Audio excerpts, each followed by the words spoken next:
All right.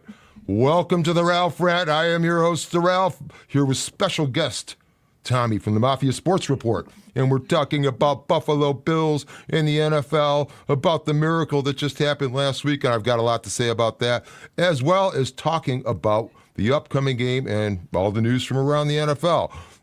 Tommy, our very first stream with a guest here. Welcome in. It's an honor to have you here. Yeah, dude. I appreciate you having me on. Man, I've enjoyed your content, brother, and getting to know you as well. And I'm glad we're finally getting this thing going.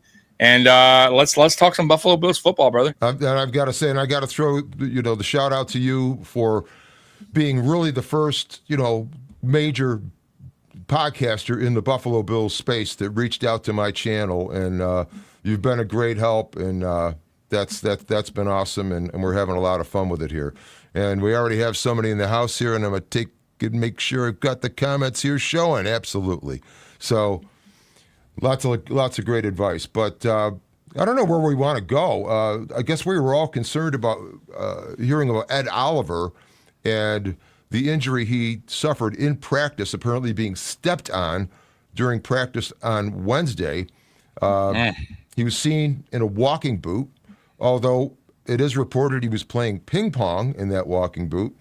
But listened to a few people talk about this, and it might just be contusion in the foot, but it sounds more like, with the timing, this might be a high ankle that we've seen him deal with in the past. And fortunately, if he misses a couple, 3 games, at least it's in this manageable part of the schedule.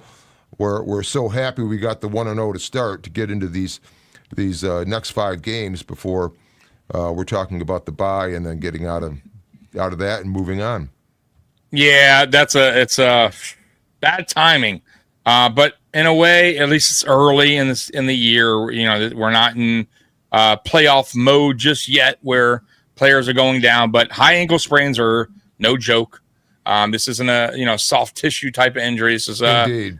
This is a high ankle sprain, which, unfortunately, I believe he got stepped on in practice. Sucks because he was a guy that had a really big game for us last week, made some big plays. Obviously, the fumble being the biggest from last week.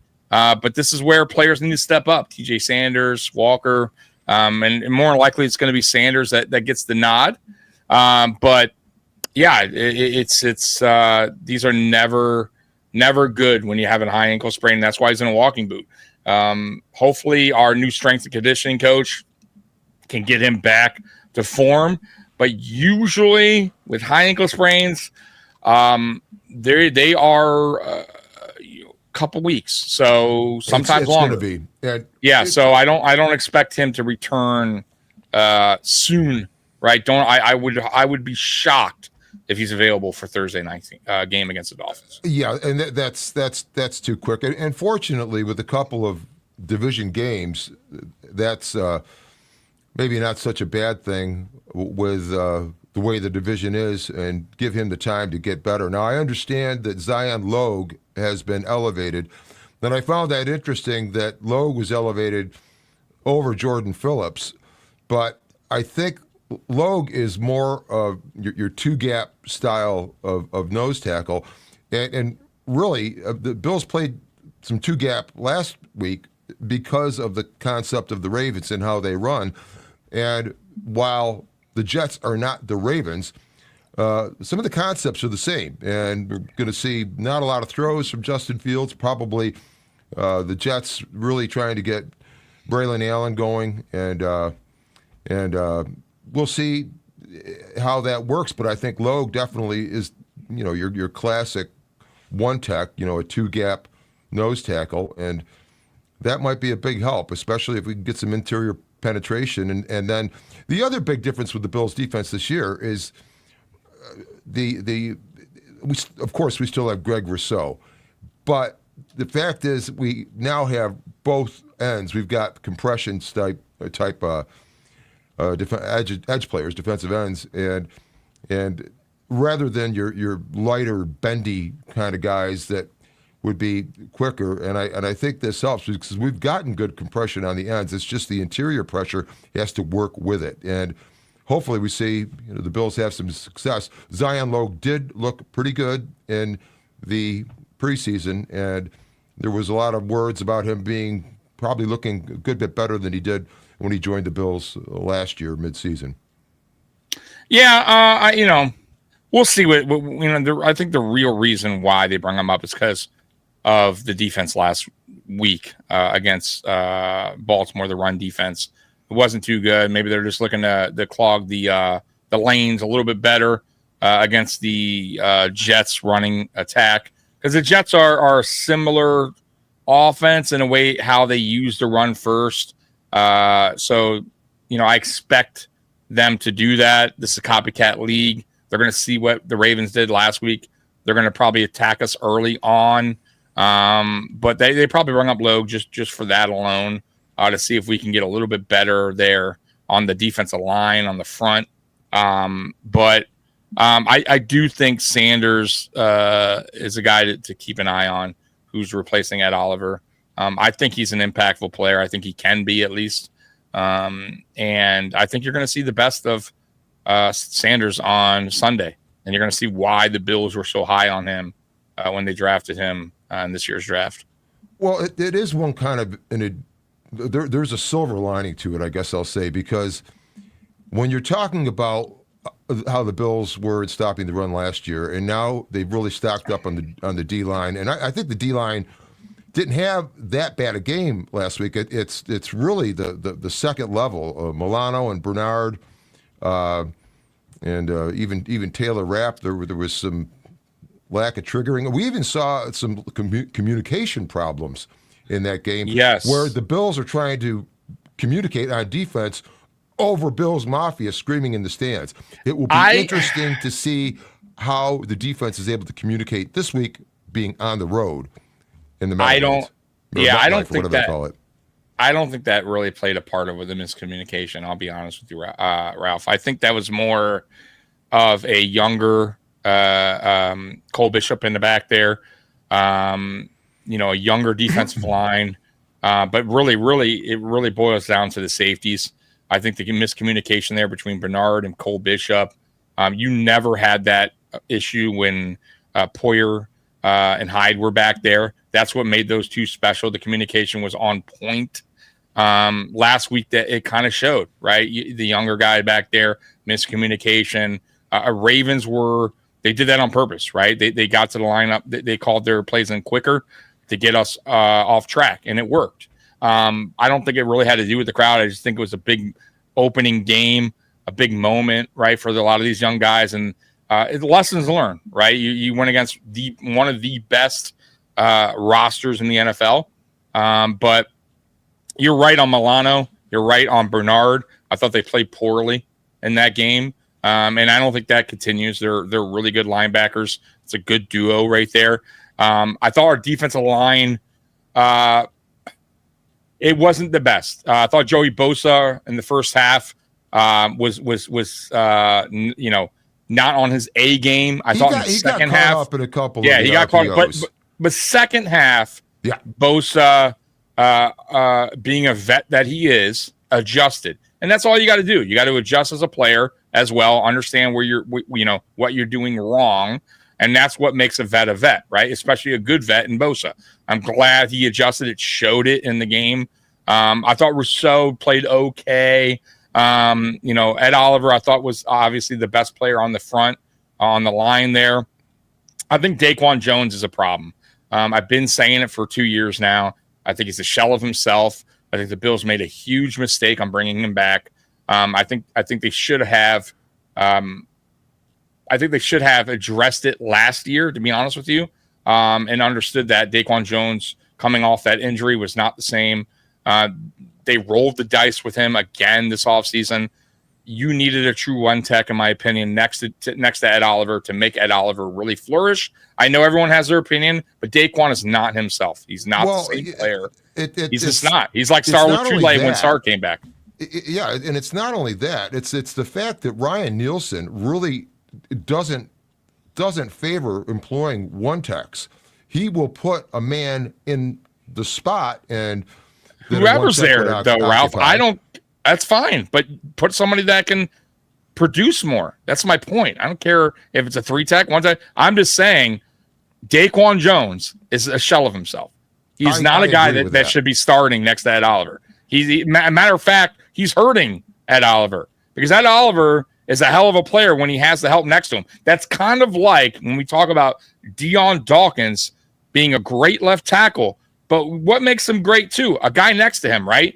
The line is like a chain, right? When one piece is broken, that chain ain't going to always move too well, right? Right. So I feel like the weak link on our offensive line, Edwards. Our weak link on the line is Daquan Jones, right? You have a better guy next to Ed Oliver, he will flourish, right? It's how it works, right? That line is very important. Winning in the trenches, right? One piece can set it all off. And I feel like Daquan Jones is just not the answer. Well, I don't know why they didn't address it. Ryan Nielsen's situation. And he doesn't fit. The silver lining with that sitting out here a bit is we're going to get guys like, TJ Sanders or DeCope. We got the Beyond 8080 in the house here. Thanks so much for watching. And certainly this gives an opportunity for Sanders and Walker to get some minutes. And I think, there's only one real way to get good at playing NFL football, and that is playing NFL football. And these guys have to be out on the field, and I think the Bills are extremely fortunate that this slate of upcoming games, which seems far more manageable than, of course, the opener might have seemed going in or seemed with about 3 or 4 minutes left in the fourth quarter, for that matter. But this easier, perhaps slightly more manageable set of games is going to be a great opportunity for these guys to get some minutes, and that's definitely what they need. Oh, 100%. Yeah, 100%. The best way to learn is to get that time on the field and learn from your mistakes, and hopefully you get better. You get better the next week, right? As the season goes on, that goes for Cole Bishop. That goes for all these young guys that are getting opportunities to play. But they got to learn as well. And I can say too, missing time in camp is such a big deal, man. A lot of people don't think it is. It is, man. For these guys, these younger guys, that is. The rookies, the second-year players, when you get that one-on-one with your position coaches, it's everything. Once the season starts, that's out the window. These position coaches, they don't really get that one-on-one time anymore. It's all about preparing for your next opponent. Well, this is the thing with the NFL. The difference in talent, and we always talk about huge differences in talent. Well, perhaps if you zoom in really closely, yes, you can see those differences. But zoomed out, the talent across the league is at the high level, at the cream of the crop. The fact is that it's talent is almost a prerequisite. Anybody that gets a contract is talented. Sure. NFL defense is difficult to learn, especially if you're not just running strictly man coverage, for example. And if you've got a man-beating monster like maybe Sauce Gardner used to be, or even Darrelle Revis in the past, well, that's great. But when you're talking about having zone match principles, which the Bills like to run, and guys need to be able to compute, all right, I'm going here, the cornerback, I'm heading into the backfield if the back goes into the flat, and then the safety is going to take the vertical. That stuff has to be no thought at all. You're just reacting to it. That is where the Bills are working towards, because their zone match situation in the back seven is complex. Now, you're going to find, on the other hand, with the Jets tomorrow, the Jets ran more man coverage, I believe, than any team in the league in week number 1. And, of course, that's a danger against the Bills, because in a man coverage situation, you've got corners and even safeties with their backs to the offense. And they don't even see Josh Allen if he gets taken off. So that could be an interesting part of it, too, depending on how much zone or man Aaron Glenn wants to run.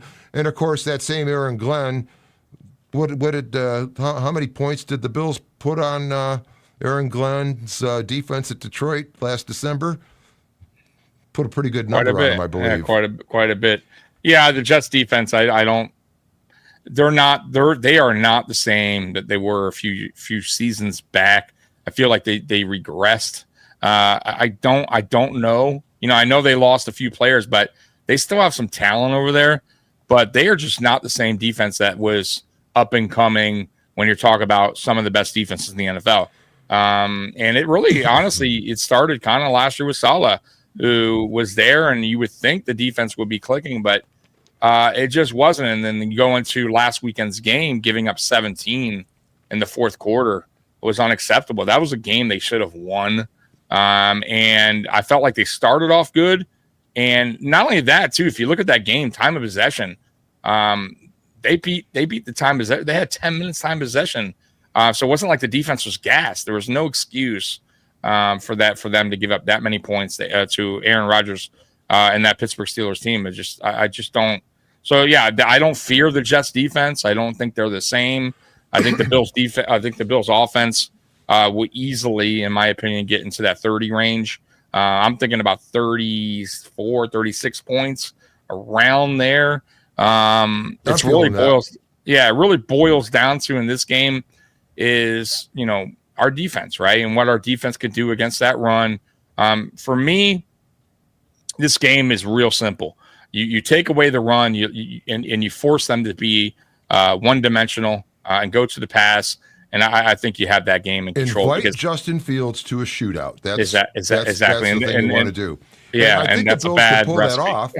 I think the Bills might have pulled that off. Now, listen, this defensive line, for example, for the Jets, it is not as deep. Yes, you have Quinnen Williams, and you've got some other guys, and I mean, Will McDonald is, he hasn't really come up there. Really, Williams is the best. Now you got his brother and the linebackers, but those linebackers are they're small and fast. They're not really downhill thumpers.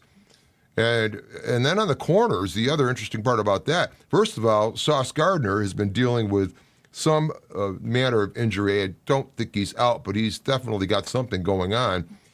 And then their other corner has not done very well, and he was picked on pretty well last week. And I think with the route running that we're seeing out of Keon, with his ability to get free, even though Pro Football Focus or whatever, scored him the worst route winning of the week.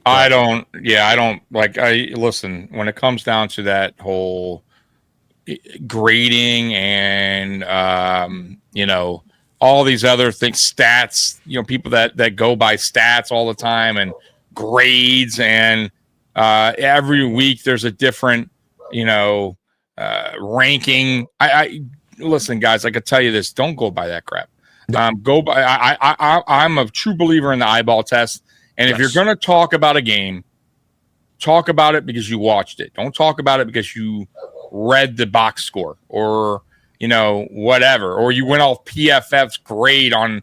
To me, honestly, guys, once again, go by the eyeball test. Watch what you're speaking about.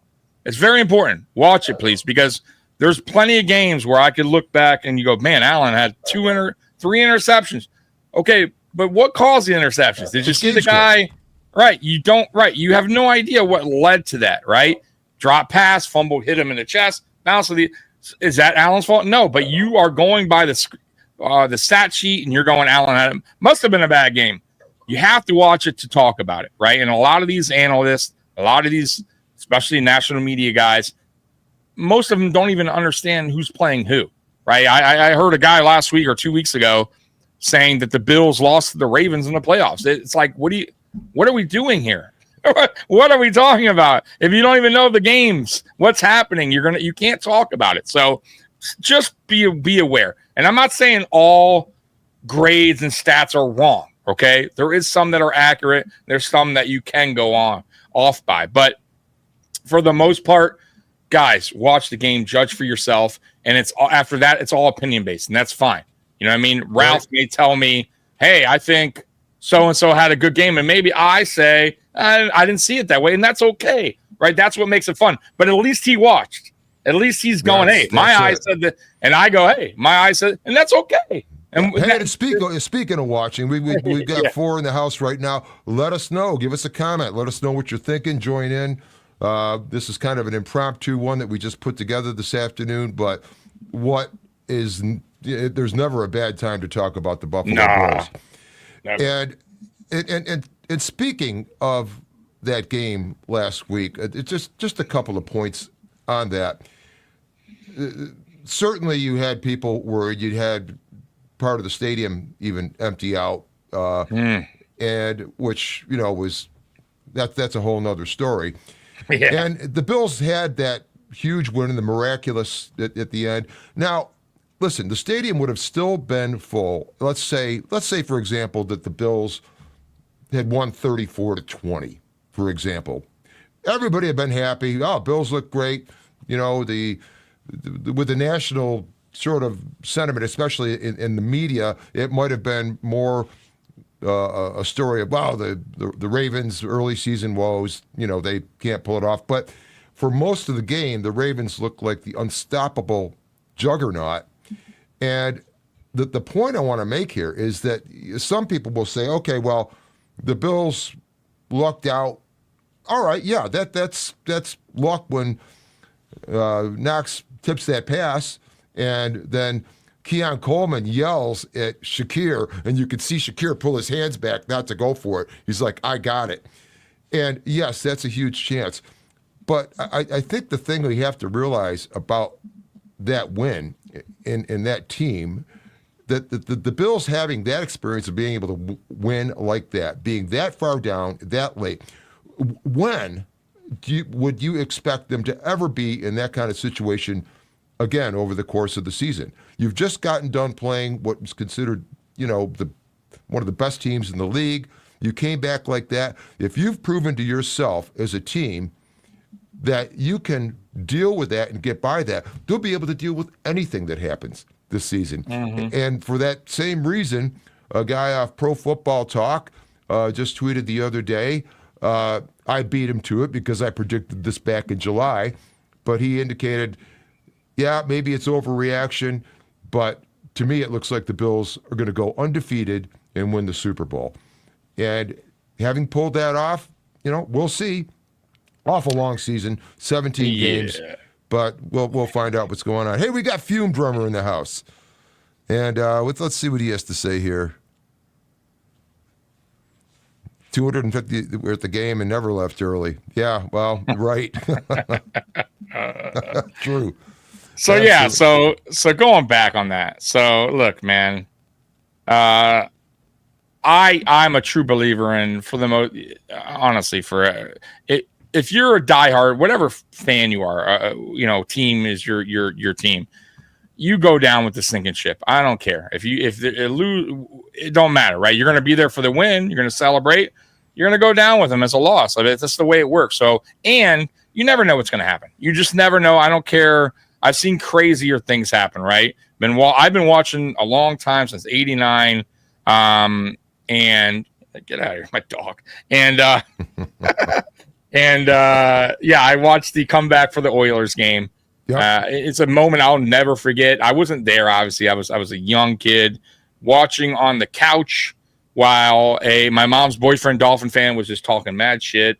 I'll never forget it, and I stay put. Right, I could have went out, played with my friends, games, but nope. I'm gonna take the L with the team. Right, I'm part. I feel like I'm part of the team. That's the way it works. So when we came back, it was so great. Right, he came back into the room, was like, "What's going on?" I said, get the hell out of here, right? Shut up. No, shut your mouth. So it just feels all so much better. So, the game wasn't going great last weekend versus the Ravens.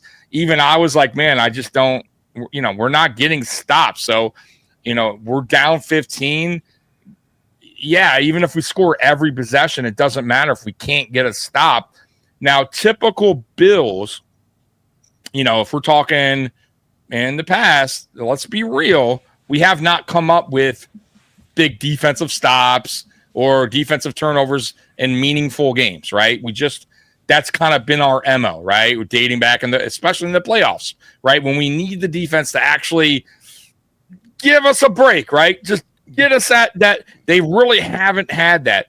I felt like last week was the first time where I'm like, holy shit, the defense actually had 2 huge stops, a turnover, and then a 3 and out that led to that comeback. And then really, if you go back to that game, and a lot of people, they don't really dial back into that game.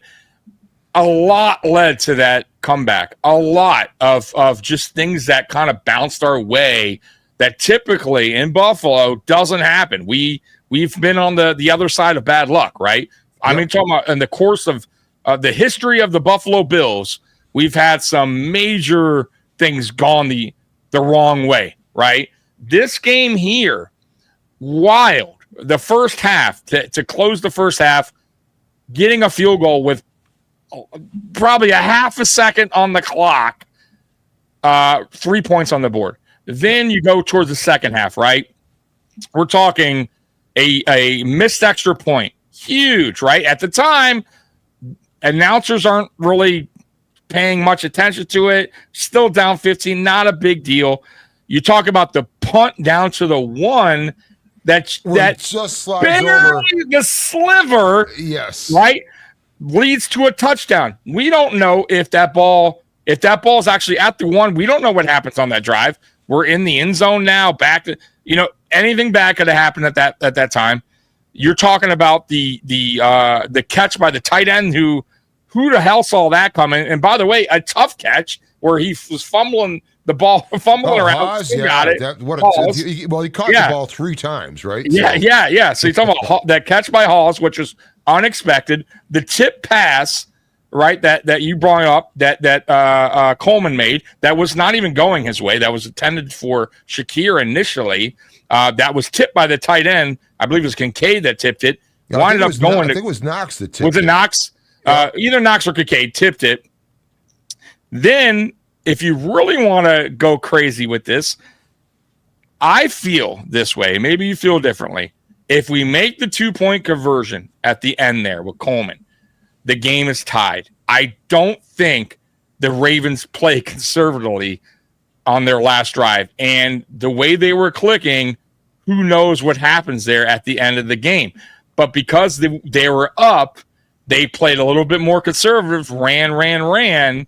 And I think that ultimately got us that win because in a shocking move, they didn't go for it on 4th and 3, which is that wasn't so shocking when you got. Now you go look at the end zone view of why they didn't go for that. I don't care. I don't listen. I'm telling you right now, Ralph, Andy Reid, 1,000%. I don't care. He's going for it.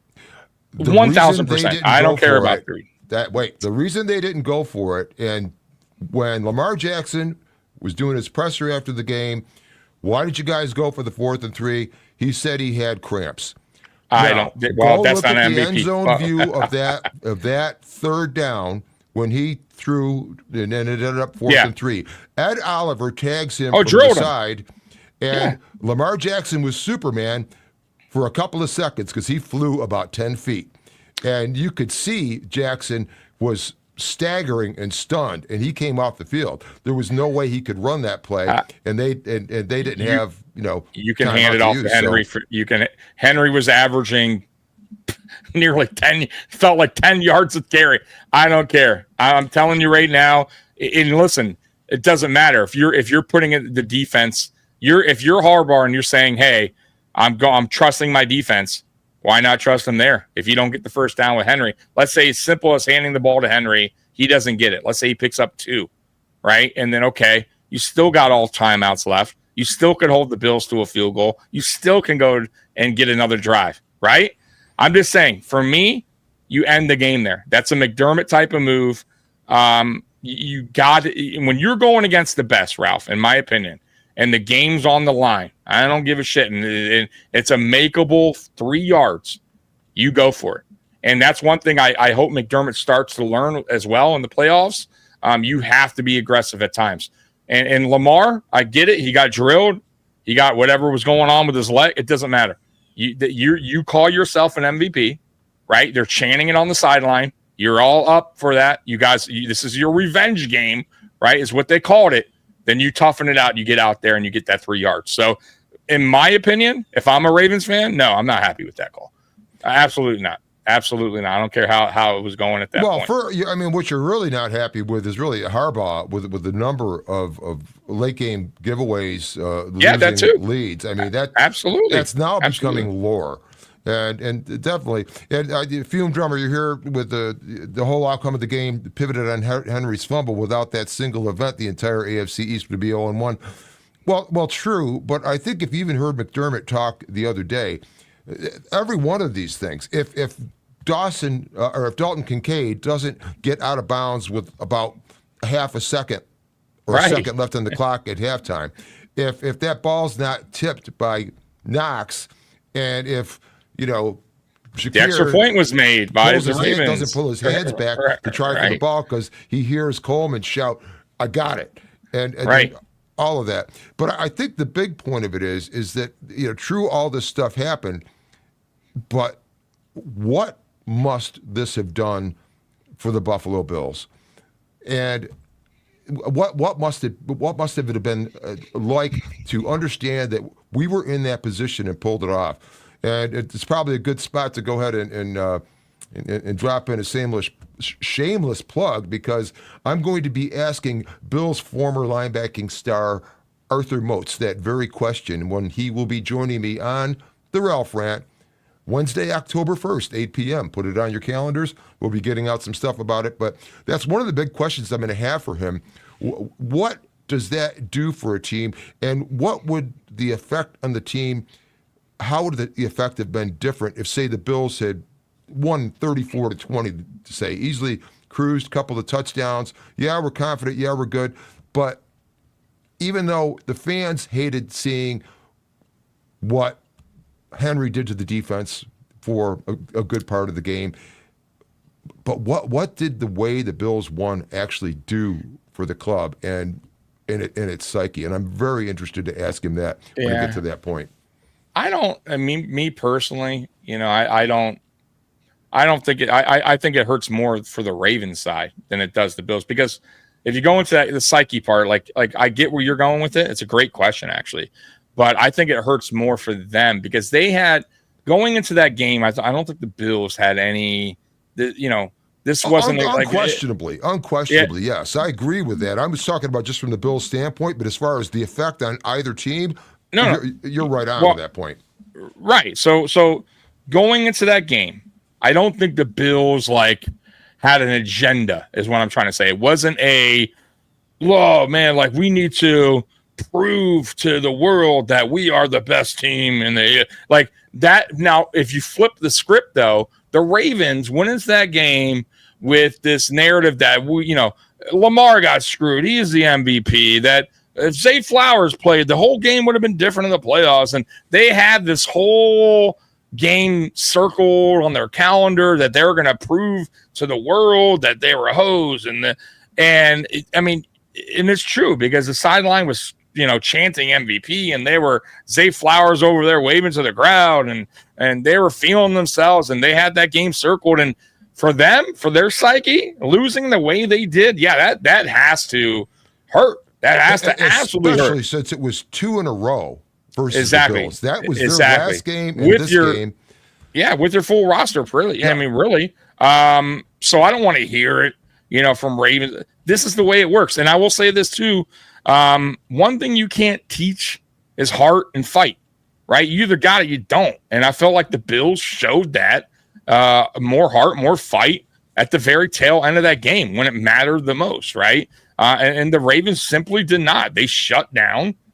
You could see it on the sideline in their faces. And they had no answer, right? They didn't have the fight. They had no more fight left, right? And I thought the Bills never really truly gave up on that fight, right? And that's how winners win, right? And I feel like this team at times haven't shown, and at times they haven't shown that. And I feel like this was a great step in the right direction, especially for the younger guys to go, hey, as long as you got Josh Allen and as long as you keep fighting, things can turn around, right? And they did. So good lesson learned there for some of the young guys, some of the guys that haven't been a part of this Buffalo Bills team, like Joey Bosa, interviewed after the game. He's like, you can see, he was like, damn. He even said it. I never had this happen in LA. Like, this is fucking nuts. Well, now you know, right? You got Josh Allen. You got this team, a lot of veterans as well that pull together, that know that as long as you got 17 and you keep that game close, anything can happen, right? So lesson learned. Bills Mafia, don't leave your seats. Crazy that you would, especially that game. The amount of money that you probably paid to even be at that game, you go down with the sinking ship, right? And you stick with your team no matter what. So lesson learned, stay there. The Fume Drummer agrees with you on here, and then his other point here being, did Allen appear rusty at all at the start of the game? He didn't play any preseason. No, he didn't, and Allen is a different cat. I think, though, the Bills' better defensive performance in the second half, a lot of that you can just attribute to the fact that these guys were all tremendously under-repped in the preseason games, and we did not see a lot of them. And when you see the difference between from one half to another, it's just telling you getting real minutes in regular season contests is going to do a lot for you. And so I'll be very interested to see how this team reacts tomorrow at 1:00. So here's my take on the preseason stuff. I do think it is important.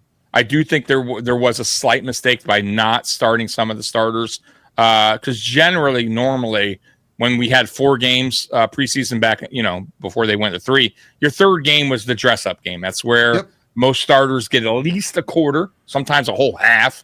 And then you go into the regular season with these guys. It's really about just kicking off the rust, seeing live action. It's not so much, what Allen could do, what some of these veterans could do, but it's more about them just kind of getting into the flow of the NFL, right? Going against a different look than your own defense. So I wasn't mad that Allen didn't play in preseason, but I do wish a lot of the other starters got to get a little bit more action in preseason, because you did kind of see a little bit like of Joey Bosa, a little bit of rust in that first half. Then he started clicking in the second half. You saw it from other players. But I'll say this on Allen and the offense. I call it the everybody eats 2.0. This is a little bit different because you got a little bit more talent in the wide receiver room, in my opinion, than you had last year, right? So it's 2.0. It could work very well. You saw it work well late in the game, right? You didn't see it work too well through the first most of the game, right? I mean, it worked well in that opening drive. I was excited. I'm like, yeah, we're doing motions. We're giving them different looks. That first drive, beautiful. After that, Brady kind of got a little bit stale, a little bit predictable, and you can't do that with this motto, right? Everybody eats 2.0. You got to start understanding your player strengths. You got to use them to your advantage. I also want to see more up tempo. Allen up tempo, and this offense, it clicks. Why? Because you keep the defense on their back feet, right? You keep them, and you keep them from you prevent them from substituting, right? You're up tempo. They're double guessing everything. They don't know what you're going to do, right? Well, everybody eats works more. I almost felt like with Brady, especially in the first half. I mean, we recall the second and third down carries that to Cook that resulted in the fourth down, and it seemed to me at that point there was almost a feeling like, look, we need to run the ball, we need to own this clock, we need to keep the Ravens offense off the field. But I think by the end of the game, you could say, well, we don't need to worry about keeping other offenses off the field if Josh Allen can go have a bigger day in the fourth quarter alone than 17 other quarterbacks had in their entire game. Yeah, and look, we're not built to run the clock. Like if we were, fine, right? If that's our style of play, where we're just kind of having these long drives, these scoring drives, I'm cool with that, but that's not how we're built. We're just not. I love James Cook. I think he's a good running back, but we're not a bruising type of team, right? That's not where we succeed at, right? Well, again, what we succeed at is there you go. Yeah, go ahead. On a no huddle. Yep. Yeah, exactly. So I'm not saying they have to do it throughout the whole course of a game, but I would like to see it more often than just when we're down in the fourth quarter. Like, let's start implementing that more into the offense. Also, getting our tight ends a little bit more involved. Kincaid, I kind of feel like we go away from him a little bit more. Get his route tree, open it up a little bit more. Put Coleman in the slot at times. Start mixing things up. Use your speed as an option. Like Elijah Moore had the nice play to start, picked up a first, and then we kind of went away with it. Yep. Went away from him, right? Start using more sweeps. Start using more motion. Start using get a pop pass in there. Mix it up. That whole running Josh Allen constantly on 4th and short or 3rd and short for a first down. How about we throw something else out there, a different look? Why? Because now teams are, what they're doing, Ralph, is they're going, okay, it's 3rd and short. We know exactly what they're doing. They're going to do a tush push for Allen, quarterback sneak. But if you throw a little wrinkle in once in a while where, wow, they didn't do this. They threw they did maybe a running back option or whatever, just switching it up, then teams are going to go, well, damn, now we can't sell out all the time for that. It will be more effective when you go to use Josh Allen and the tush push. So, I think my knock with Brady is this, and I think he's a good OC, but he has to start being a little bit more creative and stop being so predictable at times. Once he opens it up, you'll understand that you have the talent. You have a lot of guys that provide something unique for this offense. You just got to open it up more, right? Well, it'll be interesting to see how they approach this tomorrow, because I'm wondering if you don't see them come out and basically say, hey, we like that act in the fourth quarter last weekend. Let's just do that. And because this would be that would be the plan against these Jets, and that's the invitation to the shootout that we're talking about. And you would hope the new version of the K gun. We'll call it the A gun. Yeah, you would hope, but I will say this about the Bills: they normally, whenever I think I see something great that work well, they don't. They go the opposite direction. I don't know why, but they tend to go the total opposite, right? And can we stop with the bubble screens? I mean, they work here and there, but we're not. Once again, they just. I feel like they don't work more than they work, right? Like it's just not a play that we do well. We don't even do running back screens well. We don't defend them well. And it's a play that's been around forever. You would think a running back screen would work really good with James Cook. If we just don't. I don't know if it's execution, Ralph, or it's just we're just not. The offensive line's not good. I don't know. I don't know why we don't run them well, but we don't. And we got to stop with that. The other thing is that there is certainly not as much play action as you might want to see. That's because Allen does not get under center. If Allen could get more comfortable, and I know he doesn't like it, he likes to prefer shotgun. Everybody knows this. But let me tell you, Ralph, you know this. Play action works at its best when the quarterback's under center. Why? Because when he turns around to hand the ball off or pretends to, defense can't see the ball because their back is to the ball. When you're in shotgun, play actions simply don't work because the defense is tall. The linebackers see exactly that it's not a play, that the running back did not. The reaction time is not as good as if your back is turned to and you can't see what's going on. That's when a play action truly works at its best.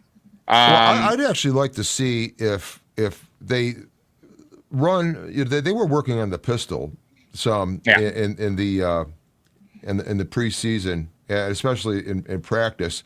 I didn't see it too much. Now, the interesting thing about the pistol, and for those that are listening, as far as the difference between the pistol and the shotgun, quarterback is set closer to the center, not under center, but closer to the center in the pistol.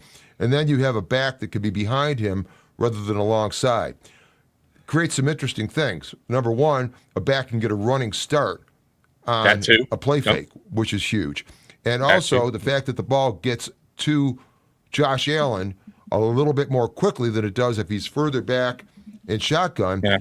But still, the defense is still just reacting to the snap. So that creates some opportunities. And I'd like to see a little bit more of that. And I think the other thing that we saw that did really interest me, because I have a really strong, good feeling about Jackson Hawes. And one guy we did not see on the field a whole lot this past weekend was Alec Anderson, when the Bills would run a lot of jumbo last season. But if you have a Jackson Hawes, who is the best blocking tight end Joe Brady says he has ever evaluated at the NFL level, then you have a situation where he's a threat to be basically in a maybe it's a zone scheme, maybe you're doing a pin and pull where he can allow maybe Dion to come around the end and trap because you've got a good tight end, but that tight end can chip, trot a few steps into the soft zone. Yeah, he could be like a Lee Smith type of tight end who was a really good blocking tight end, but could also catch here and there out the backfield. I see where you're going. I think he's Travis Kelce Swift 2.0, honestly, up and coming. But I am the Ralph, and that's the kind of predictions I make. Yeah, I don't know about Kelce. That's high regard. I want to go there just quite yet with Hawes. He wasn't used that much as far as catching out the backfield, or not the backfield, but catching as a tight end throughout college. So we'll see. Listen, he's a young guy. Time will tell. I don't see him in that, to be honest with you, but I do see him as what exactly a Lee Smith type, which is not a bad thing. And also, if he can continue to work on his hands and catching, he was catching everything thrown at him in preseason. Preseason he had some drops. Yeah, in practices he was practice, but preseason game he had drops. and yeah, we'll see. I hope. Listen, I want all the players to be great. Goal line, that catch. So. Oh, see, that was unbelievable. Like, I give him all the credit in the world, especially for a guy that had a guy draped all over him and a guy that really didn't get any opportunities in that game, only right there. So, wasn't that Wiggins that was on him on that play?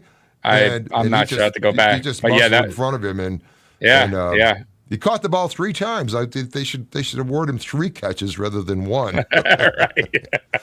But very interesting stuff. And we'll see how it goes tomorrow. But I'm expecting the Bills to try to get on top of the Jets pretty quickly and force this thing into a shootout. Now, on the other hand, we'll see. I mean, Justin Fields was showing some nice balls last weekend. He's not a terrible quarterback, throwing. I just thought he's like a Vic in a way. I think Vic even was a little bit better throwing. I just feel like he's a little bit more one-dimensional. But I will say this. I feel like the Jets had a great game plan last week. That's exactly what they need to do this season until they figure out the quarterback situation. He's not a franchise quarterback. He's a perfect guy to have, like a Cordell Stewart, right? If you can use them like a Cordell Stewart, you'll be okay, right? You have the running backs. You have a decent offensive line now. I would just continue to run the ball the way they did, right? And then you run first, pass second, right? To run to set up the pass. That's what you need to do if you're the Jets. I just don't think it's going to be enough versus our team. This is not Derrick Henry. This is not Lamar Jackson. And right? Also, if Fields is trying to throw, I mean, he is targeting Garrett Wilson more than anybody else. And he played with Garrett Wilson, of course, in college. So, but he's targeting him a lot. And we don't know if we'll see Benford on Garrett, and then I don't know what we've heard about the other side. CB2, not much. I know Trey was back at practice, but if I honestly, listen, I like Trey, I do, but I'm giving Dorian the start again. I think he earned that last week. I didn't think he played great, but I thought he played pretty good. I would give the young guy another week. Yeah, I would give him another shot at it. If Dorian struggles in this game, then fine. You go to Trey week 3. I get that, and that's fair. But I'm hoping McDermott keeps strong in there at least this week. See what he can do, and then go by there. But go by then. But I don't think this game's going to be a problem. I really don't. I think the offense gets in the 30s. I think I predicted 36 or 37 points, and I think the Jets are around 23, something like that, 20, 23. And if the defense really, stops that run early on, though, it could even be uglier for the Jets, because then you're forcing Fields to have to throw, and then that can get really bad for that offense. So we'll see. It's really up. See how the beginning of the game goes. If they can stop that run early on, then the Jets are in big trouble. Well, we've been talking about offense. We've talked about defense. We haven't mentioned much about special teams. And here's a topic that's near and dear to my heart, and I know it is to you also, Tommy, and that is, how long do we keep Prater?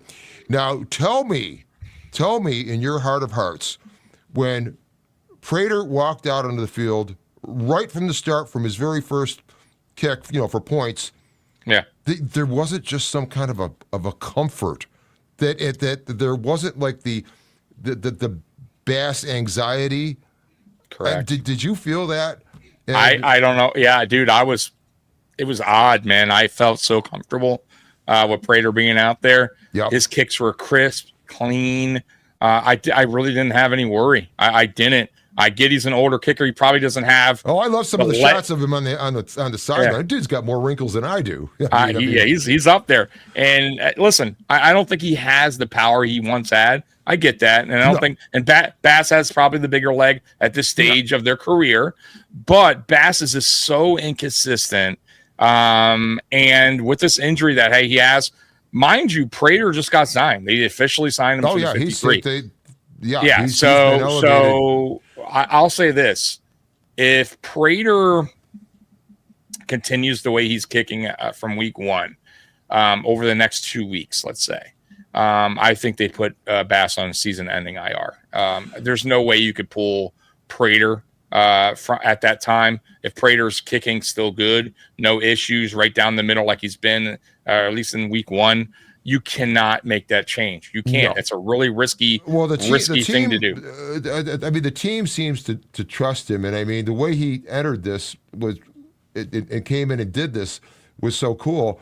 And certainly the thing about putting Bass on IR, and the interesting point to me about the fact of the Bills signing him to the active, that not only states that, okay, there's a little bit of worry about when Bass might be able to make it back, but moreover, it sounds like it might be longer term, because if they were sure on Bass and Bass was headed back, they'd have just given Prater his 3 activations off the practice squad. He's only used 1 now, and now he's signed.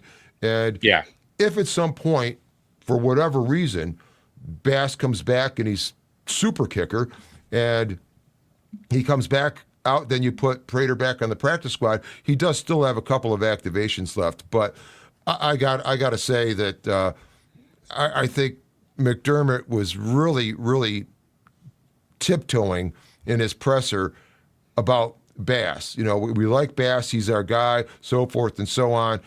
You saw how he looked at Matt Prater after that game in the locker room. I mean, this is not it. I mean, we had that feeling of confidence with Prater, and God, I think the team does also. I think you could just see that, because it was like there was just no worry. I wasn't worried about him making that kick even. I mean, he had established even that much confidence just to that point. And having come in and just joined this club, that's a pro. Can he kick 50s?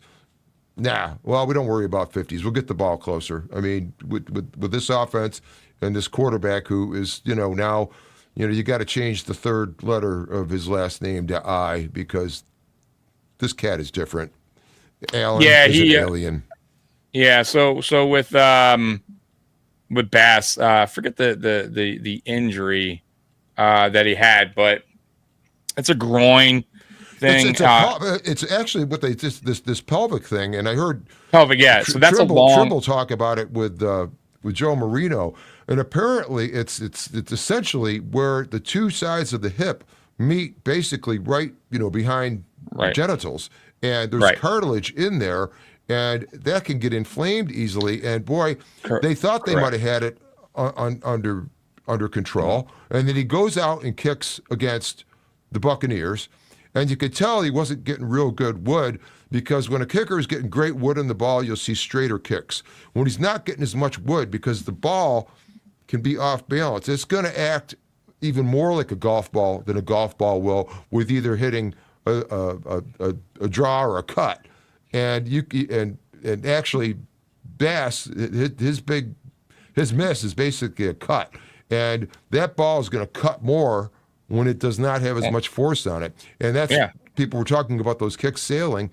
And I think the Bills saw that and they knew what they had to deal with. No, they didn't, clearly. Well, I meant in the injury. Well, listen, the pelvic thing was happened prior. He was hurt during camp, right? And they felt, like you said, that he was ready to go. They threw him out there week 3 of the preseason. Clearly not ready to go. Listen, I'm not like a doctor, but I read into the pelvic thing, and I knew, reading what I read and hearing from people that were actually doctors, said that that's no joke, that injury. That injury could last months. And I said right then, and I was saying it for a while, the Bills need to get a kicker. The Bills need to bring in a kicker. The Bills need a kicker because there's going to be a problem. I'm telling you. Sure enough, he goes out there week 3 and looks like shit. Squeezes the 2 in, I mean, barely, and then misses the easy one to the right. Yep. And then he's on the IR right away, right? I'm talking a day after they place him on IR. Yeah. And now we're scrambling for a kicker. Luckily, Prater was out there, chilling out 41, coaching his team. But still, it could have been a disaster. Maybe what if Prater was bad, right? Maybe he misses all those kicks. We don't know. It was still a risky play to wait that long, knowing your kicker has a serious injury. And not only that, knowing your kicker hasn't really been that great lately, right? Like, he had a better second half last year, but he's still been a shaky kicker. And he hit the 61-yarder against the Dolphins, so he's got the leg. But the Bills have far less need for this big-ass leg that can maybe go out and kick a 63-yarder. And they've got far more need from being clutch. Yes. From like 40, 45, maybe 47 yards. What kick was that? I forget. Oh, yeah. Super Bowl. Not to mention, Bass has kicked it out of bounds multiple times on kickoffs. Yeah. Which gives the team the ball at the 40. And he's done it multiple times. And Prater had pretty damn good placement. Prater did fine. Those kickoffs. And you got to remember this, you got to kick in that zone. Yes. That's another thing I forgot about. Another thing in that Ravens game, the kicker didn't kick it in the zone.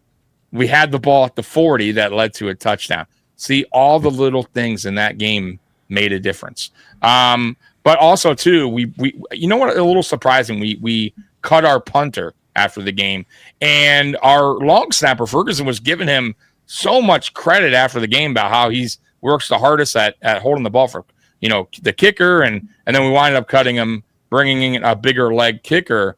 I hope that this kicker gets with Prater, gets with Ferguson, and works on holding the ball as good as. I'm sure they've got that going on. Certainly, Brad Robbins, they were seeing some problems. Yeah, probably within the leg. I think they knew that he doesn't have the leg strength to when you go into deeper into the season, when the wind starts picking up, snow, you're going to need a bigger leg, and I feel like he just didn't have the leg power that they were looking for. Yeah. And they knew that. And that's why they moved on. Also, of course. Yeah, but I didn't think, you know what, though? I'll be honest, I didn't think he was bad in that game either, though. I thought his punts were okay. Nothing to I wasn't like, oh my God, but I thought they were fine. Like, I didn't really see anything that was, that Sam Martin didn't do. You know what I mean? Right. So I thought he was okay, but Marino made the point today that was it Cameron Johnson that's coming in? The Bill Burr. Made the point that this feels a lot like a Sam Martin coming in. Oh, well, I hope not. I mean, the good Sam Martin or the bad Sam Martin? Sam which one though? Not the last year. Sam Martin was he was showing his age at that point. But Sam Martin, early Sam Martin, sure. But same with Bass. Early Bass got the extension. Early Martin got the extension, and they got paid decent. But Bass kind of fell into whatever, I think with Bass, it came down to psychological. I think he started to get in his head. I think it's the Scott Norwood complex of missing. Yeah, to tie exactly. At the end of the was that a divisional? I think it was, yeah, because the Bills have only played them twice in the conference championship game.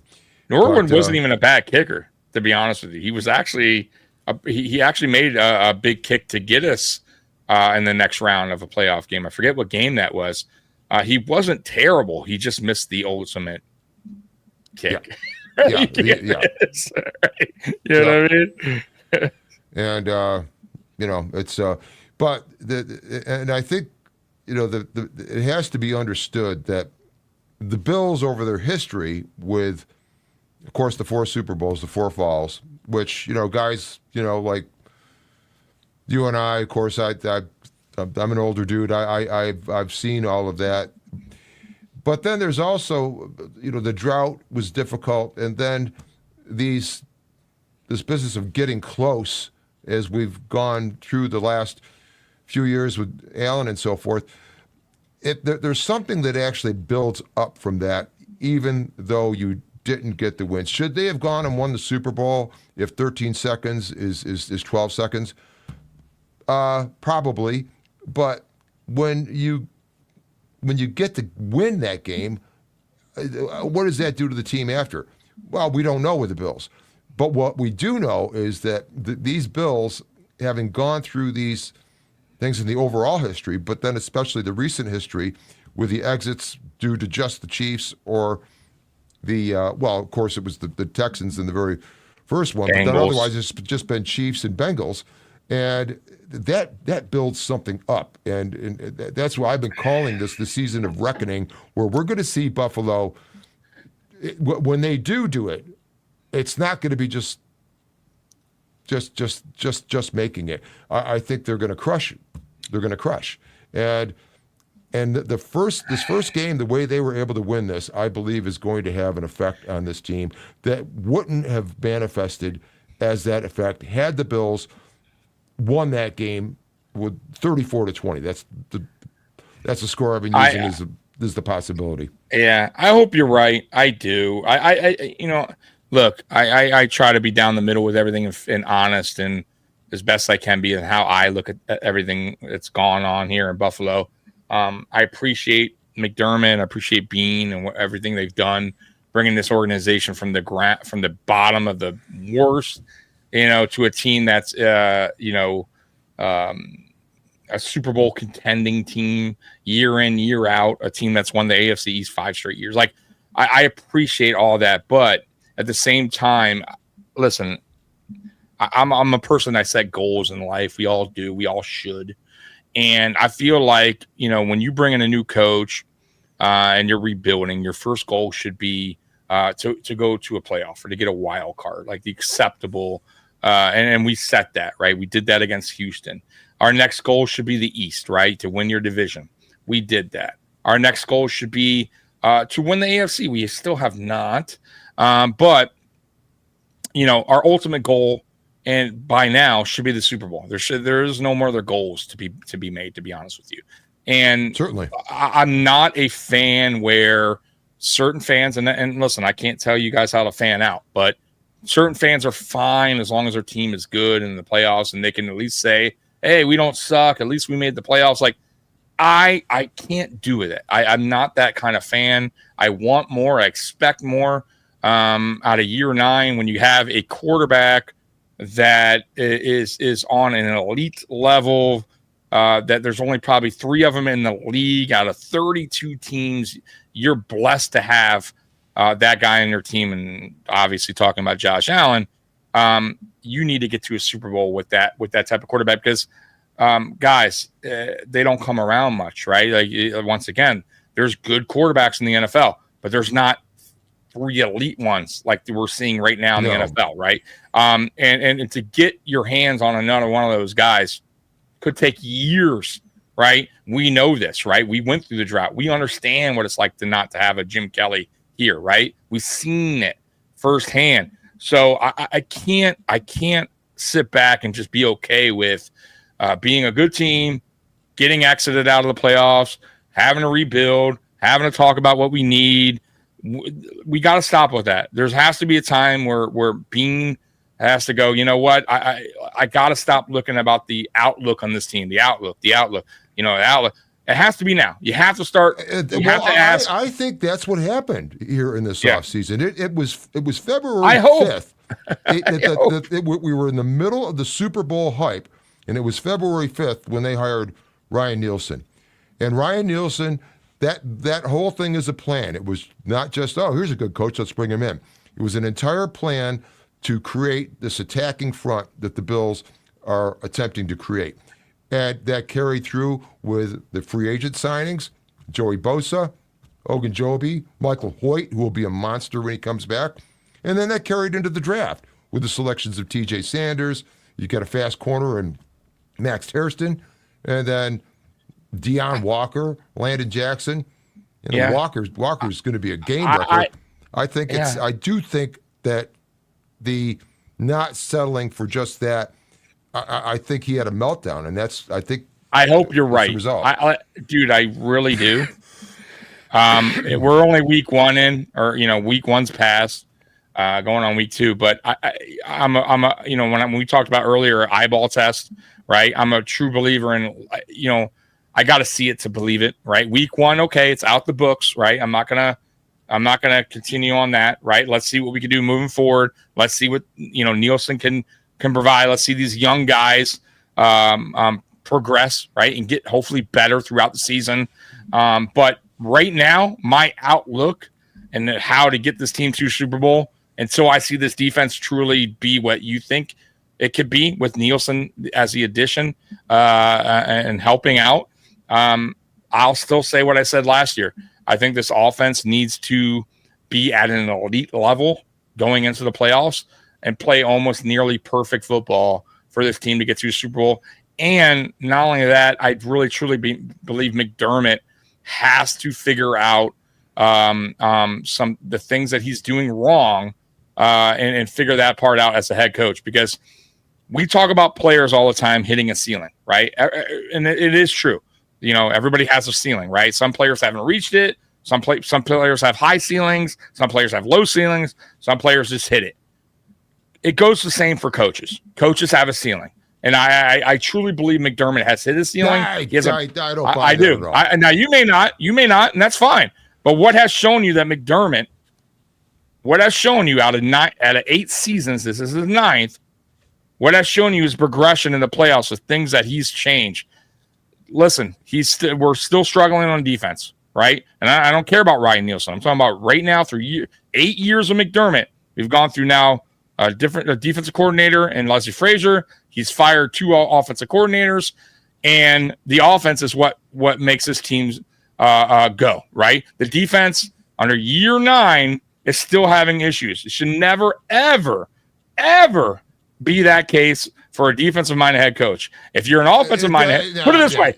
I'll put it this way. If McDermott was our defensive coordinator, would you have fired him already? Yes. Of course you would have. This would not be acceptable. And you would have no problems with firing him as our defensive coordinator.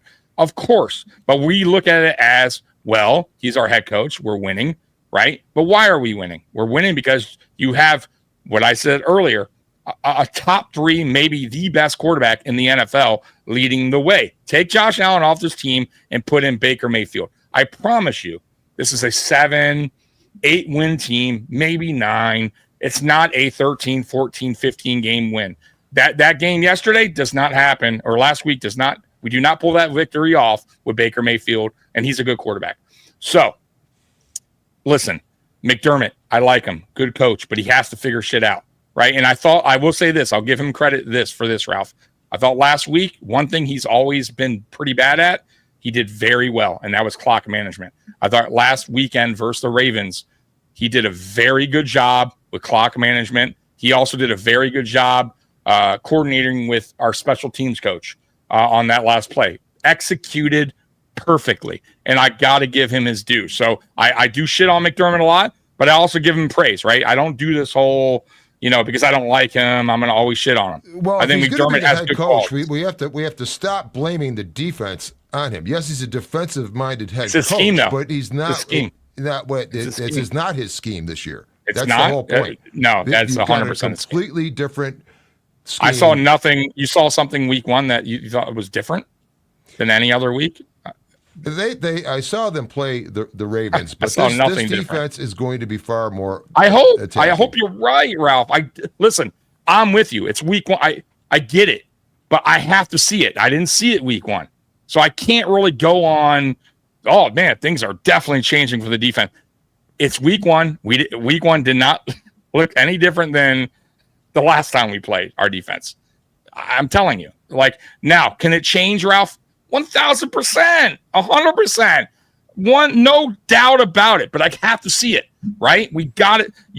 Listen. We can look at any team on paper and go, man, they got the playmakers. But what at the end, what counts the most? Seeing it, right? Doing it, right? Not just saying it, being about it. McDermott can preach all the things he wants to preach, but if we don't execute, it means nothing. Right, well, we're going to watch tomorrow. And yes. by the way, Charles Stone in the house here. Charles was the one and only guy that showed up for my disastrous attempt at going live after the end of that game last week. I've gone through a lot of software things since then you would not believe. So yes, Ralph's come a long way. But I knew Zion Logue was elevated. Keontae Jenkins, I did not know, and that's interesting to me because he was thumping in the preseason. And it'll be interesting to see. And I think that must mean they I don't think they're going to Shaq Thompson. I think they're going to sit him tomorrow, and I think Jenkins is getting his jersey. That's interesting, though. I did think Shaq. I actually like the addition of Shaq just for that veteran. But I will say this too, going back to the defense and all this stuff. I'll say this: and you might be right as well on this. That this offseason they finally understood that you have to start going young and start giving these opportunities to the younger players. And the way they drafted, which was all defensive heavy, fixing the line. Yes, like maybe we see things start to get better on that front. And I'm totally with you. I like the fact that they're bringing up younger guys and rather than Phillips or Poyer going, because that's what they would normally do. Right. This is so I admit there's been a lack like of trust in younger guys. And I got to bring Charles your comment up. Put Tua at quarterback, and we're 0-17. I don't know about that. Hey, look, you put Tua on any team, they're going to be 0-17. No, we'll have some wins. We'll probably have 4, 5. We have some. He's not that bad. Tua's a mess. He's a mess now, but he's not that bad. He's not, he's not the worst quarterback in the NFL. That's a little bit crazy. But did you hear McDaniel talking about him? And McDaniel's an idiot, though. That guy's such a clown. How that guy is employed, put his ass back in the offense, like wherever. Get him a position coach. But I think the Dolphins are going to pull another Joe Philbin here if this goes on another couple of weeks. Yeah. They need to. They I heard you talking in your earlier show about just that with the fact that it might be even best for the Dolphins if they just blow it up, man. They can't keep this going. That Mike McDaniel is not a leader of men. No, they have no respect for him. Yeah. Zero, zilch. And Chris Greer has made some horrifying decisions. He's an idiot. He's been there the longest. He's been there way before McDaniel. I have no idea how he's employed. So when I talk, and by the way, when I talk about McDermott and we're talking about McDaniel, at least we got a competent head coach who could speak to his players. They respect him. And that's what I mean about McDermott. Like, I don't think he's a bad coach. I think his voice is heard. I think the players respect him. I think they go out there and they fight for him as far as on the field. Like, all this stuff matters, and they don't do that for McDaniel. You know what I mean? Because he's not respected. They don't care about him. They're not going to go out there and fight for him. But I believe, like I said, McDermott has some tendencies that I just don't like as a head coach. But that doesn't mean he can't improve. That doesn't mean he can't get, figure it out and get it. and be a better head coach, because everybody can improve, right? Everybody, right? Coaches, players. So hopefully he could do it this year. And with the addition of new coaches. I mean, it's even like with players coming into the league, and this player has established himself as at a certain level, and what people fail to understand is the NFL is really hard to learn. It's not just the physical side of it. It's not just the athletic scores, the RAS and so forth. It is about learning and having the experience and growing. And that's what I'm looking for from especially this defense this weekend and the offense, and just watching the team grow from week to week. The thing is now that they do have some manageable games coming up here. We've got what? We got the some Jets. Then we've got the Patriots. Then we've got the Saints. And, we got a. So I'll tell you the schedule here. And so we got at Falcons. New York, home against Miami, home against the Saints, home against the Patriots.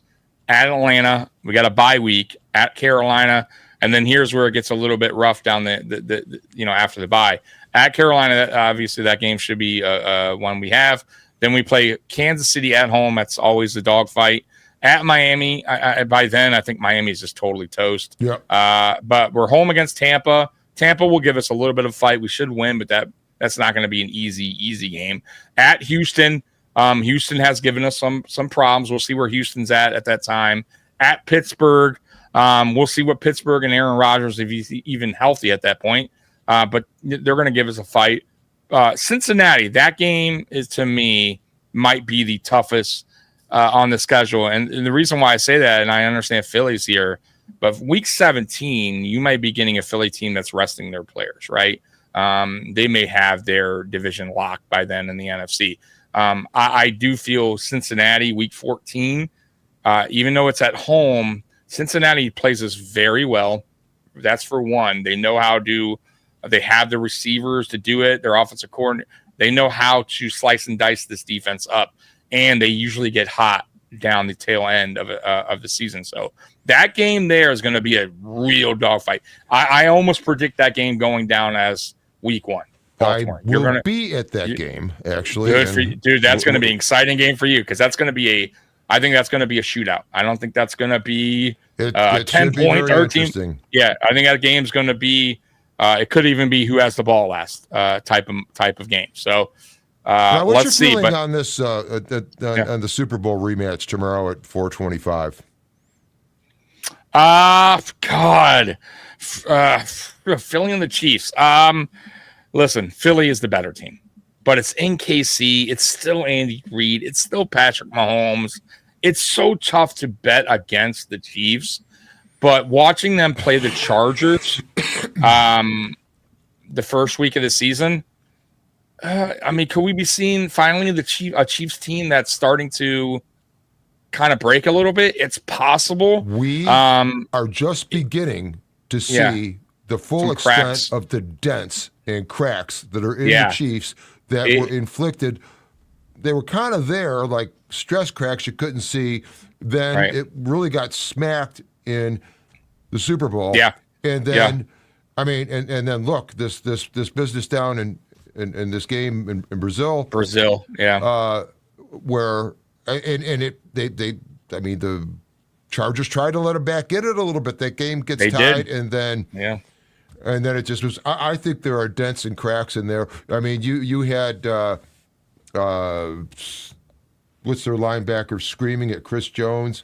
I saw that. I don't know. I forget his name, but Nick, whatever his name is. But he was screaming at him because Jones tried to play hero ball and did not maintain the edge on that last 14-yard scramble. I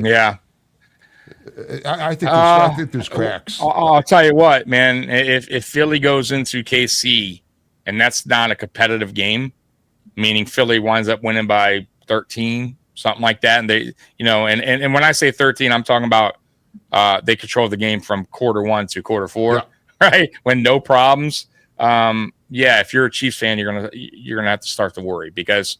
Thank you, Diagnus. That was Drew Tranquil. Thank you very much. Normally, the Chiefs are in dogfights, right? Even against the best, they're not gonna to lose back, especially back to back. Very rare the Chiefs lose 2 games. Yeah, this is back to back to back, possibly. Could be. Oh, you're right. Super Bowl. I'm not even thinking about that. Yeah. So it's we'll see. Like I said, we'll see. I still think Andy Reid and Patrick Mahomes are deadly. We'll see how they respond after week 1. It was an international game, which I can't fucking stand. That does play a factor. I get both teams had to fly over there, but I don't like them. I do not like international games. I think it's bullshit. You're taking away a home game from a team. Yeah. It's the travel alone is exhausting for these guys. And then you got to travel back. Like, I think the other effect on the Chiefs, though, is that you had the Super Bowl where all the talk was about the three-peat going into that game. Yeah. Yep. The result we got was the last thing people expected. Then they lose in the Super Bowl like that. And then there's this long stretch before our next game. And that next game is versus the Chargers in Brazil. And they lose that. And now you've had another long stretch, actually a mini bye with a 10-day thing, and it's back to the Eagles. This does not set up very well for the Chiefs, I don't believe. No, it doesn't. It doesn't. But I'll say this about the Chiefs, though. Never count them out. If they make the playoffs, they're a very dangerous team. I don't care. Until we solve that puzzle, until the Baltimore Ravens solve it, listen, like once again, I go by what I see, what has been done until they finally get knocked out. Like it's kind of like the Patriots. When we knocked out the Patriots and Poirier did that whole, fuck them. It's our time now. It's time to fucking put a stamp on it. Let the world know the Patriots are done.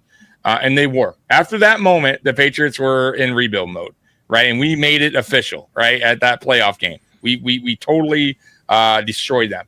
Until the Chiefs get knocked out in the playoffs like that early on, then they're still a very dangerous team. You know what I mean? Well, now, if the Chiefs go into playoffs this year, I'm just saying, but if they make it, is what I'm saying. Yeah. Say they make it, right? And they get worked.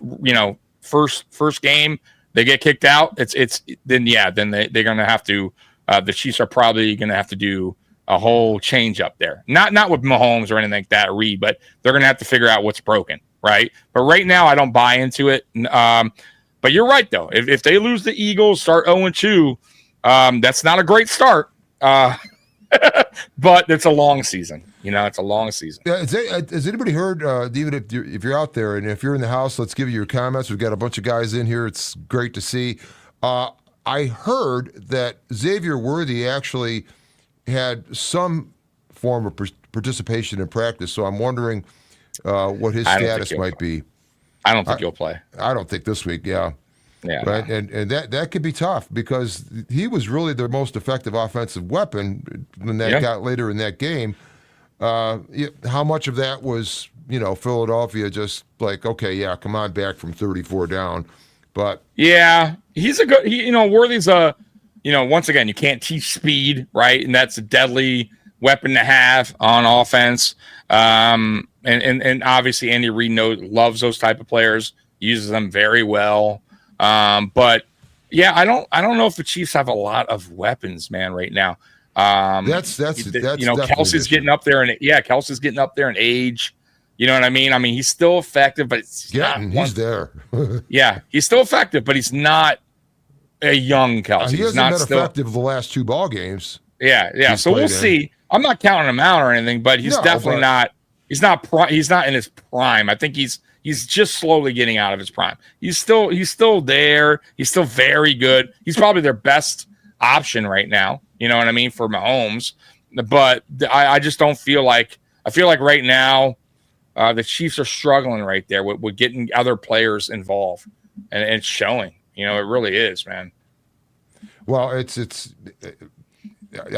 think there are dents, and there's going to be more light shined upon those dents, and we are going to see more and more of them. It happens, man. This is a tough spot for the Chiefs here, and you talk about waiting and seeing. This is going to tell us an awful lot about them facing the team that beat them like that in the Super Bowl, and them having basically 2 straight losses in very visible games, the Super Bowl and Brazil, and having long waits.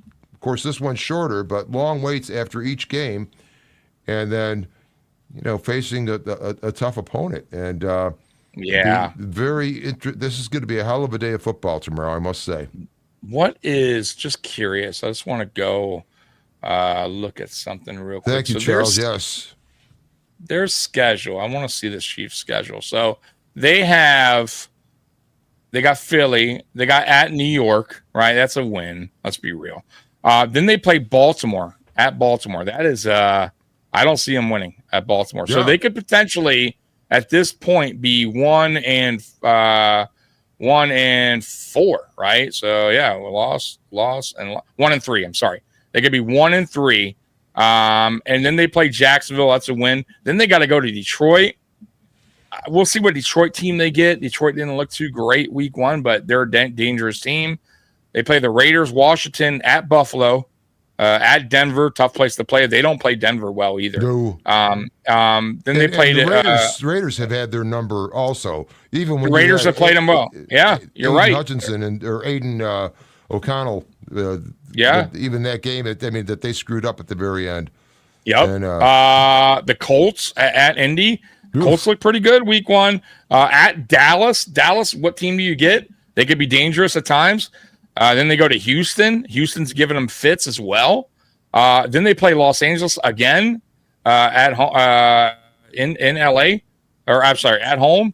At Tennessee, that's a win. Home against Denver, that's a toss-up.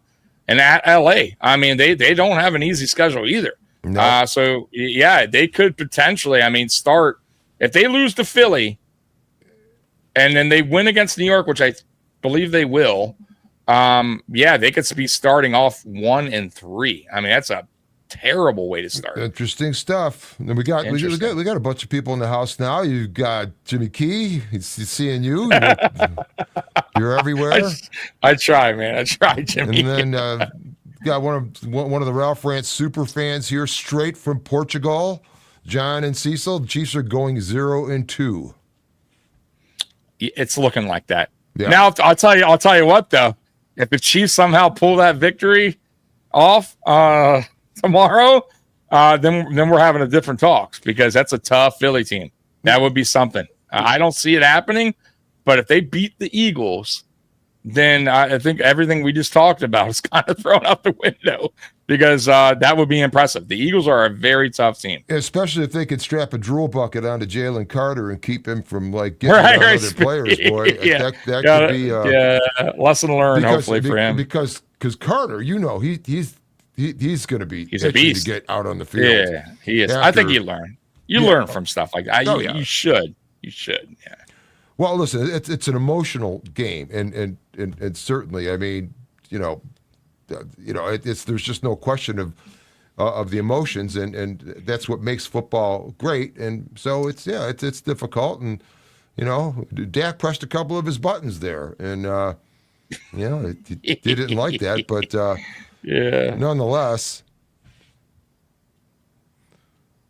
confidence in Walker and Sanders. We've got S1 Nico and the confidence in Walker and Sanders this weekend. Well, they're going to get obviously more minutes for certain, and I believe Deion Walker is good. I think both of these guys are going to be huge game wreckers for the Bills, and what we need to see them on the field. And it's the only reason that there's any kind of silver lining with Ed being down for couple 3 weeks if possible, because it's this part of the manageable season. You get these guys minutes and get them some confidence going. I'm really anxious to see how they're going to do. And truthfully, the Jets offensive line, you've got 2 tackles that look good, but they're both youngsters. And and then and we saw Deion Walker just picking up the Buccaneers center and just throwing him aside. I think this guy has got stuff that we haven't even seen yet. And I think what we'll see more as the season goes on is the Bills' defense, the front seven, started to execute more and more of some of the games, stunts that they're going to run.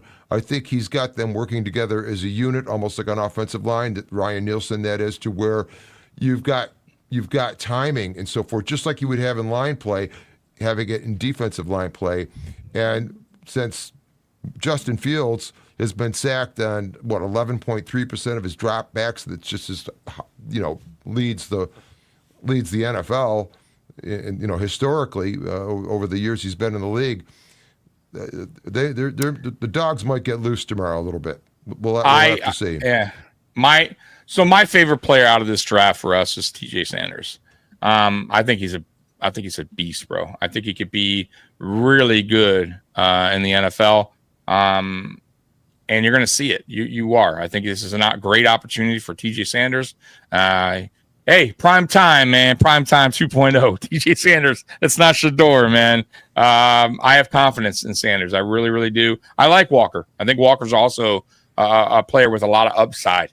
But I just feel like Sanders, if watching his tape in college, watching him in camp and preseason, man, his get off on the snap is just crazy. His hands, his usage of his hands, the hand violence, the swing move that he has, the swim move that he has is like no other, man. He is a force to be reckoned with.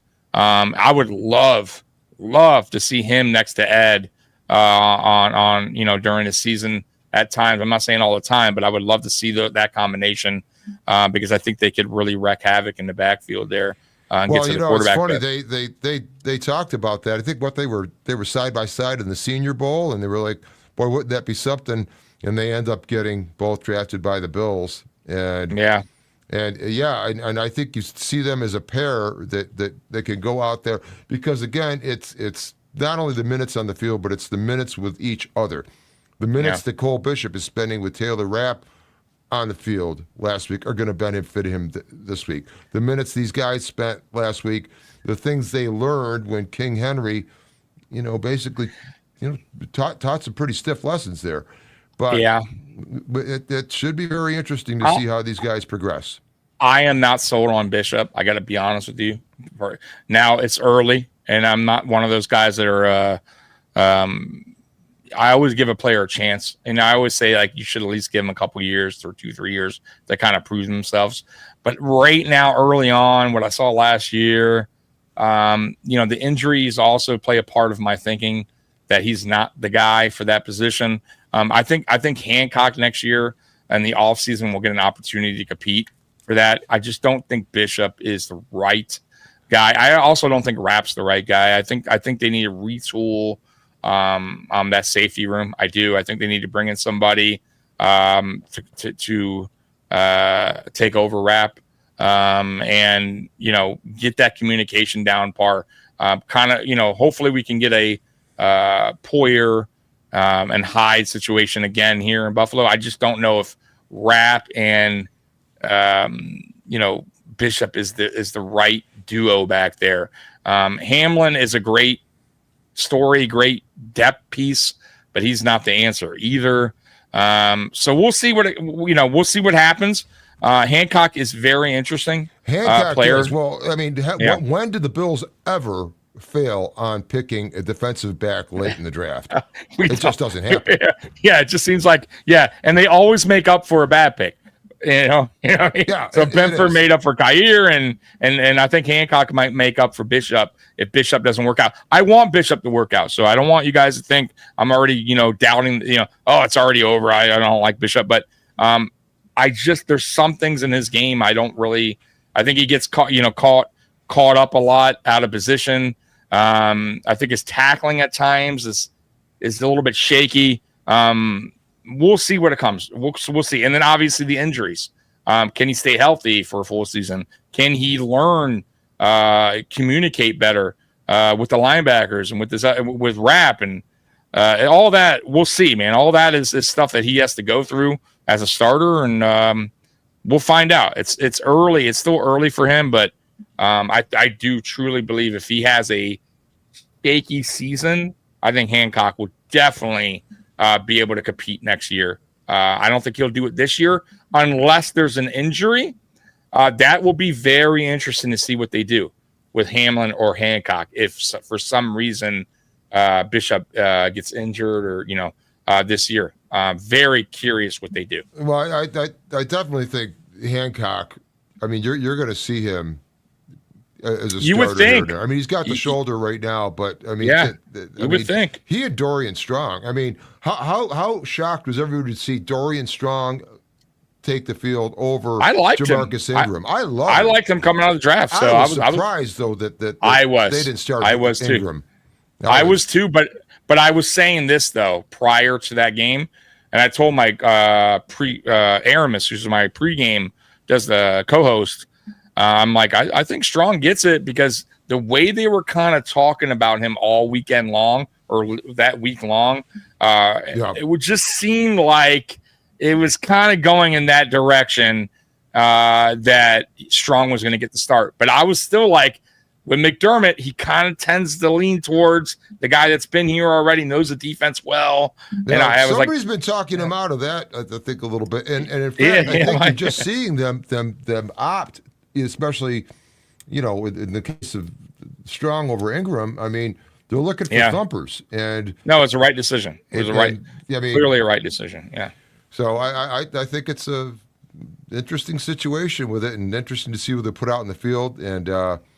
And the Keontae Jenkins thing we saw earlier with him being activated, I believe that's just because Shaq Thompson's going to be down, but he also had some very good play in the preseason and aggressive stuff. So it'll be interesting to see how it works out. But we've got the Bills at 1, and then the Chiefs Eagles at 4:25, and my football day. I mean, because the Bills play primetime so often, and I've been a Sunday ticket holder since the last century, essentially.